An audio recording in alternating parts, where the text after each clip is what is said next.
আর এদিকে দেখো গোলুকে নিয়ে কী কাণ্ডটাই না করছে, মানে গোলু সত্যি, গোলু না থাকলে যে আমরা কী করবো জানি না। বুড়ো বয়সে যদি বাচ্চাদের মতন করে তাহলে কেমন লাগে বলো।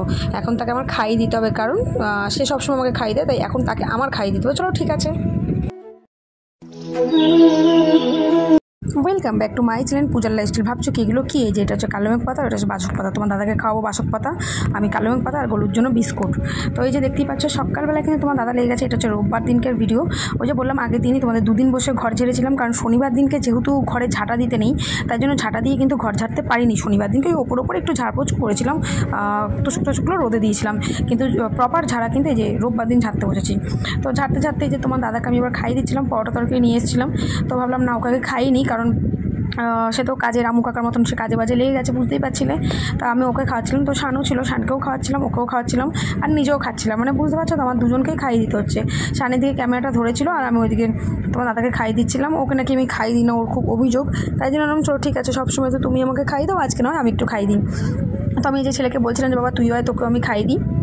তো আজকের ভিডিও পুরোটাই আমার ছেলেই ধরে দিচ্ছিলো, কারণ ও বাড়িতে ছিল, ওকে তোমার দাদা স্কুলে যেতে দেয়নি, বা না তুই বাড়িতে থাক। তো এই যে আমিও খাচ্ছিলাম, তোমার দাদাকেও খাওয়াচ্ছিলাম, ছেলেকেও খাওয়াচ্ছিলাম। তো যাই হোক, এই খাওয়া দাওয়া কমপ্লিট করে কিন্তু এই যে সারাদিনের নামে আমরা দুজন মিলে কাজে লাগবো। হ্যাঁ, আমার ছেলেও অনেক কাজ করে দিয়েছিলো, ছোটো মানুষ হলে কেউ প্রচুর কাজ করে। তো দেখো তোমার দাদা ঘেমে পুরো জল, সে তো রান্না করে একদম ঝাঁটা নিয়ে উঠে গেছে। যে আগেই বললাম শনিবার দিন ঝাঁটা দিয়ে ঘর ছাড়তে নেই, তাই জন্য শনিবার তো ওইভাবে ছাড়তে পারি। ওপর যেটুকু যা বিছনা ওগুলো পরিষ্কার করা, ওগুলোই জাস্ট করেছিলাম। আর এখানে দেখো বসে গেছে শান গোলুকে খাওয়ানোর জন্য, কারণ শানেরও খাওয়া গেছে, আমাদের প্রত্যেকের খাওয়া গেছে। গোলুকে বিস্কুট খাইয়ে দিচ্ছিলো শান। আর এই যে দেখো ঘরের অবস্থা, সেই লেভেলের অবস্থা, পুরো ঘর ছিটকে ফিটকে একাকার কাণ্ড। এই যে তোষক মোষক পুতুল সব বাইরে ছুঁড়ে মনে হচ্ছে ফেলে দিচ্ছে, এমন একটা অবস্থা। আর এই যে ইনি এইদিকে বসেছিল ফ্রিজটা গুছাতে, কারণ এই ফ্রিজের কিছু কভার কেনা হয়েছিল, তো সেই কভারগুলোকে এখানে লাগানোর ছিল, তাই জন্য ও ফ্রিজের মানে তাকগুলোতে আমি এই কভারগুলো কিনেছিলাম, তাই ও এইটাই গুছাচ্ছিল, ফ্রিজের এই জায়গাটা ও করছিল। সত্যি বলতে ঘর দুয়ার তো এমনি পরিষ্কার থাকে, কিন্তু ঘরটার ওই ঝাড়ার ব্যাপার হলে পারে না, প্রচণ্ড খাটনি, প্রচণ্ড কষ্ট। তাও তো তোমরা জানোই, কিছুদিন আগেই আমি শোকেস আলমারি বক্স আনলাম, এগুলো সমস্ত গুছিয়ে গাছিয়ে পরিষ্কার করেছিলাম, যার জন্য কিন্তু এখন আমাদের এই খাটনিটা হলো না। এই যে দেখো এইগুলো পাচ্ছিলাম, কারণ আমার ফ্রিজে থাকে, তোমরা দেখেইছো যতবার ফ্রিজ। এটা আবার নতুন কিনেছি, তাই জন্য এই সেটটা তোমার দাদা একদম পেতে দিল, বলছে না পুজোর আগে আবার পেতে দিই, আবার তুমি কবে এইসব নিয়ে বসবো, ওই জন্য ও একদম পুঁতে দিল। আমি থাক পেতেই দাও, কারণ আর পরে আর এগুলো না। আর আমি এদিকে মাইক্রোওভেনটা পরিষ্কার করছিলাম। আর এই যে বুঝতেই পারছো ব্লগটা কিন্তু পুরোটাই আমার ছেলে পুরো ক্যাপচার করছিল। আমরা দুজনে দুদিকে কাজ করছি, ওইদিকে ফ্রিজ গুছাচ্ছিল, আমি ওইদিকে মাইক্রোওভেন ট্রেনগুলো পরিষ্কার করছিলাম। ওই দেখো বাইরে কিন্তু বৃষ্টি নেমে গেছিলো, ভীষণ জোরে বৃষ্টি হচ্ছিলো, এত গরম মানে কি বলবো, প্রচণ্ড গরম লাগছিলো। এখানে তোমার দাদার সাথে আমি কথা, ওইখানে স্লাইসটা ছিল, বলছে খেয়ে নাও, খেয়ে শেষ করো, ওইটুকু বোতলে রেখো না। আর আমার ফ্রিজ না পুরো এরকম প্যাডটা পাটকানো থাকে, তবে আমার কেকের জিনিসপত্র প্রচুর কিছু থাকে, তো ক্রিম চকলেটগুলো থাকে। তো আমার ফ্রিজের এই যে এই অবস্থা দেখতেই পাচ্ছ তোমরা। আর এদিকে একজনের অবস্থা দেখো, শুয়ে পড়ে খাটের তলা পরিষ্কার। আর বক্স খাটের ভিতর বুঝতেই তো পারছো, ভেতরে তো ঢোকা যায় না। তো তোমার দাদার হাতগুলো যেহেতু লম্বা, আর ওই দেখো একজন বসে আছে, এ তো আর কিছুতেই বেরোচ্ছে না। একে বলছি গলু বেরো, ওকে ওই দেখো ওদিক দিয়ে শান ওকে টানার চেষ্টা করছে, ও বেটা বেরোচ্ছে না। ওই দেখো বেরিয়েছে, আর আলটিমেটলি বেরিয়েছে। হয়েছে তোমার দাদা ঝাঁটা নিয়ে পুরো ভেতরটা ঝাড় দিচ্ছিলো। এই দেখো এখানে তোমার ঝুল ঝাড়নি ছিল অনেকটা লম্বা, তারপর তোমার দাদা এটা দিয়ে ঝেড়ে সব পুরো খাটের তলাটা পুরো পরিষ্কার করছিলো, কারণ বক্স খাটের খাটের তলাগুলো না পরিষ্কার করা যায় না, কী করবো বলো। আর এইদিকে দেখো তার মধ্যে এদের কাণ্ড দেখো কী করেছে। দেখো গোলুকে দেখো পর্দাগুলো সব ওর গায়ের ওপর রেখেছে, ও বেচারা ঘুরে বেড়াচ্ছে, কী হাসি জানো না। আমার এই ছোটোটাকে যে কী জ্বালায় তোমার দাদা, তোমাদেরকে আর কী বলবো, প্রচুর জ্বালায় এই ছোটোটাকে। আর ও আহ্লাদি সেরকম লেভেলের আহ্লাদ খেতে চলে যায়, দেখো পর্দা ঢেকে দিচ্ছে, আর ওই পর্দা নিয়ে ও খেলেই যাচ্ছে, সে কী হাসি।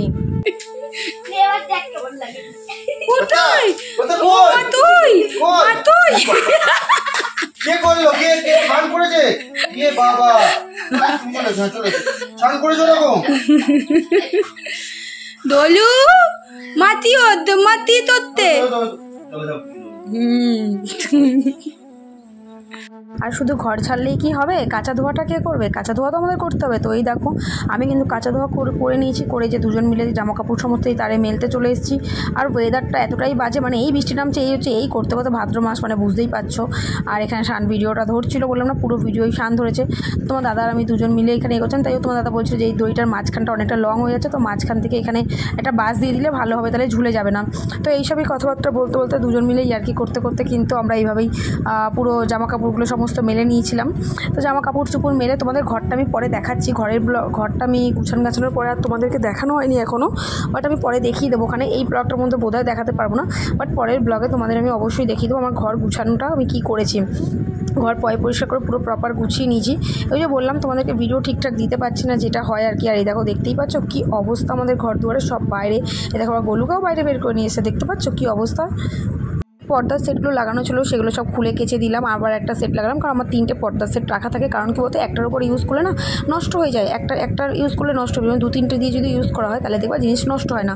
তো আমি ওই ব্ল্যাক নেভি ব্লু কালারের যে সেটটা ছিল ওটাকে কেচে দিয়েছি। ওই জন্য এই রেড কালারের সেটটা, পর্দার সেটটা এখন আমি আপাতত তোমার দাদা আর আমি দুজন মিলে সেটগুলো লাগিয়ে দিচ্ছি। আরও একটা আছে হোয়াইট কালারের, আশা করি তোমরা আমার যারা ব্লগ দেখেছো তারা নিশ্চয়ই প্রত্যেকটা পর্দায় তোমরা দেখেছো। তো আমার 3টে পর্দার সেট আছে, এই রেড কালারের একটা, আর যেটা লাগানো ছিল নেভি ব্লু কালারের ওইটা একটা, আর একটা হোয়াইটের ওপর আছে। এই 3টে সেটই আমি কাঁচা ধোয়া যখন করি এবার লাগাই। দেখো গোলু আমাদের কথা শুনছে, আমি আর তোমার দাদা কথা বলছিলাম আর কাজ করছিলাম। এই করতে করতে কিন্তু আমাদের টোটাল ঘর দুয়ার পুরো গুছিয়ে গেছি। আমরা আবার বিকেলবেলা বেরিয়েছি, তোমার দাদা বাড়ি চলে গেলো রোববার দিনকে। ওই যে মনে আছে তোমাদেরকে বলেছিলাম চিনের খাবার খেতে এসেছি, তো ওই একটু ব্যাপার। ওই পরোটা তরকারি খাওয়ার পর আমরা কিন্তু সারা দুপুর আর কেউ কিচ্ছু খাইনি, সারা দুপুর পুরো না খেয়ে এইভাবে কাজ করে গেছি। কারণ কাজ না করলে পরে তো হচ্ছে না, অনেকটা লেট হয়ে যাবে গুছিয়ে গেছে উঠতে হতে, তোমার দাদাকেও বাড়ি যেতে হবে। আমি ওকে বললাম ঠিক আছে তাহলে আমি করবো না, তুমি করবো না, আমি একবারে করে রেখে যাবো। তো সবটাই করেই ও গেছে যদিও। তো আমাদের কিন্তু কাজবাজ সমস্ত কমপ্লিট হয়ে গেছে, যে তোমার দাদা এখন টুকটাইতে জ্বালাচ্ছে, ও বেরোবে, এবার আমরা একটু বেরোবো, ও বাড়ি চলে যাবে। তো ঘর ঠর পরিষ্কার সব কমপ্লিট করা হয়ে গেছে, সেটা পরে তোমাদের আমি দেখিয়ে দিচ্ছি। এখন বেরোচ্ছি, তো একটু বেরিয়ে আসি, একটুখানি দুজন একটুখানি ঘুরে ও বাড়ির দিকে চলে যাবে, আমি এদিকে চলে আসবো। তো তারপরে তোমাদের সাথে এসে কথা বলছি। তো চলো ততক্ষণ এখন ওইটা করবে তো, ওইটা বললাম যদি ফলে দামটা জিজ্ঞাসা করবো বললাম না।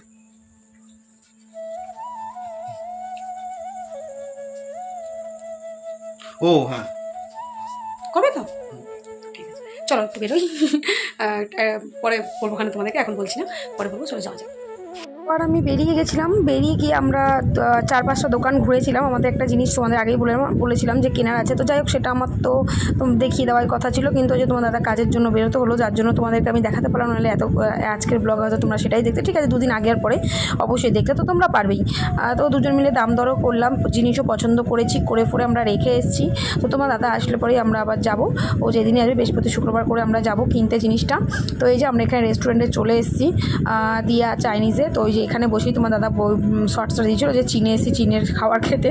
তো এই যে দুজন মিলে এসেছি এখানে, কারণ যেহেতু ওই যে সকালে পরোটা খাওয়ার পরে কাজবাজ করে আর কিচ্ছু কেউ খাইনি, কাজের ঠেলায় ছিলাম, তাই এখানে এসে একটুখানি আমরা অর্ডার দিয়েছিলাম এগ চিকেন নুডলস আর চিলি চিকেন। তো যাই হোক যে অর্ডার নিয়েছিল সে হচ্ছে টেলারাম ছিল, তার জন্য সে শুধু এগ চিকেন নুডলসটাই দিয়েছিল, সে চিলি চিকেন যে দিতে হবে তার মনেই নেই। তো পরে যখন আমরা বললাম এই যে চলে এসেছে আমাদের এগ চিকেন নুডলস, তো পরে যখন বললাম আমরা বলছে দাঁড়ান ম্যাডাম করে দিচ্ছি। আমি না আর করে দিতে হবে না, কারণ ওনারা আবার চিলি চিকেন করবে তারপরে দেবো, অত সময় আমাদের কাছে ছিল না, কারণ তোমাদেরকে বাড়ি যেতে হতো, তার জন্য অত সময় বাবা আমার কাছে ছিল না। তাই আমরা চিলি চিকেন ছাড়াই শুধু এগ চিকেন নুডলসটা খেয়ে আসলাম। তাই আমাদেরকে আবার বললো ম্যাডাম সরি একটু অর্ডারটা নিতে এভাবে। না ঠিক আছে, মিস্টেক হতেই পারে, মানুষ মাত্র, কিছু তো করার নেই না বলো, কারণ মিস্টেক হলো তার কিছু করার নেই, হয়ে গেছে। এবার দেখো অনেকটা লেটেই যখন বলেছে তখন আর ওই চিলি চিকেন নেওয়ার মতন আমাদের অত সময় ছিল না, কারণ তোমার দাদাকে বাড়ি ফিরতে হতো, আমাদেরকে ওই শুধুই এগ চিকেন নুডলস খেয়ে আমাদেরকে বেরোতে হয়েছিল।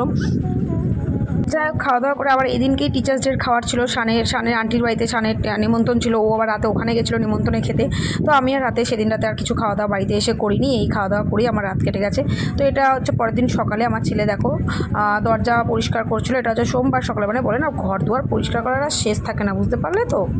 তো এক ঝলক তোমাদেরকেও দেখিয়ে দিলাম, এটা ছিল সোমবার আমাদের নিরামিষ খাওয়া দাওয়া। এদিনকে আমি সেভাবে কোনো ব্লগ আমি করিও নি, এইটুকুই জাস্ট ব্লগ করেছি, আর দুপুরে খাওয়ার রাতের খাওয়ার, এর বাইরে আমি আর কোনো ব্লগ কিন্তু এই দিন আমি করিনি, কারণ আর শরীর দিচ্ছিল না। ব্লগ যেহেতু জমে যাচ্ছিলো, এত ব্লগ করছি জমে যাচ্ছে, ওই জন্য আমি এই সোমবার দিনকার কোনো সেভাবে ব্লগ করিনি। তো এখানে কী রান্না করেছি তোমাদের সাথে সেটা শেয়ার করব।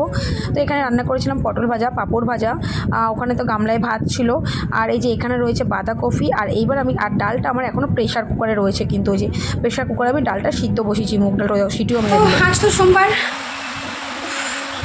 প্রচুর কাছে দেখো কি বৃষ্টি নেমেছে, হেভি জোরে বৃষ্টি পড়ছে, একদম মাগো দেখতে হচ্ছে প্রচুর জোরে বৃষ্টি পড়ছে। আমার ঘর দুয়ার গুছানো হয়ে গেছে, তোমাদের পরে সবটাই আমি দেখিয়ে দিচ্ছি। এখন একটু আগে দেখিয়ে দিই আজকে সোমবারে রান্না কী করছি, খাওয়া দাওয়া কী হবে, চলো আগে দেখি। কাজবাজ হচ্ছে, এই স্নান করে উঠলাম, চলো এবার খাওয়া দাওয়াটাকে কী করছি দেখি। এই যে ভাত রয়েছে, এটা মুগ ডাল করেছি, এই যে বাঁধাকপি, আর এই যে পাঁপড় ভাজা, এই যে পটল ভাজা, আর এই যে মা এটা বড় মানে ভেজ বড়া, সব সবজি টবজি দিয়ে বড়া করেছে। এই হচ্ছে দুপুরের খাবার, চলো খেয়ে নিই আগে। আর এই যে সালোয়ার পিসটা, কারণ এটা তো তোমাদেরকে আমি লাইভের মধ্যেও দেখিয়ে দিচ্ছি আর এখানেও দেখিয়ে দিলাম, কারণ পরে যখন আমি মার্কেটিংয়ের ব্লগ দেবো তখন কিন্তু আমি এটা তোমাদেরকে দেখাতে পারবো না, কারণ এটা কিন্তু তখন টেলারে থাকবে। ওই জন্য আমি ভাবলাম না চলো এখানে একটুখানি তোমাদেরকে দেখিয়ে দিই, ওই জন্য আমি আপাতত দেখিয়ে দিলাম। এটা মায়ের জন্য নেওয়া হয়েছে, দেখো এটা ওড়না খুব সুন্দর, চুড়িদার পিসটা ভীষণই সুন্দর লাগছিল।